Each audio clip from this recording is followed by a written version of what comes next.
What are some of the warning signs or behavior changes that could help some of the parents with?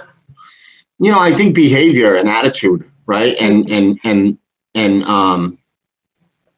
friendships and, their friend groups often change. And, they no longer hang out with the childhood friend in the neighborhood that, you still see often, but your son or daughter is not with them anymore. Oftentimes missing are the, tough conversations, right. And, checking in on them and seeing how, where their self-worth is at and how their self-esteem measures up. I think those are all very important conversations that parents oftentimes are afraid to have. Right.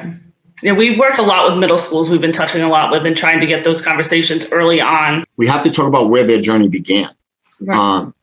And for me and for most, it starts very innocently, in the woods, with a beer can. I haven't met anyone in my wellness center that started with heroin. I haven't met anyone that started with cocaine. Right. Most start with alcohol. But again, I think it's important that the scariest thing about alcoholism or drug addiction is nobody knows who has it, when we're a teenager. Nobody has any idea who's going to suffer from it in that circle of friends. Right. Coming out of this pandemic, I believe mental health is going to be, has to be a priority in our school system, because I think we're going to see a lot of kids that come back to school with different struggle, with a different set of problems.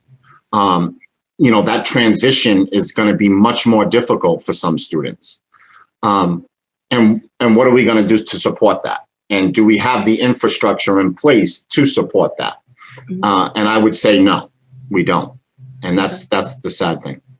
That was perfect. That just flew into my last question, was what suggestions or programs do you think that should be done in the schools? And that's kind of, an unfortunate but a positive coming out of this is I think that mental health is finally getting the light it deserves, especially with youth. And it's not such a taboo word anymore for a child.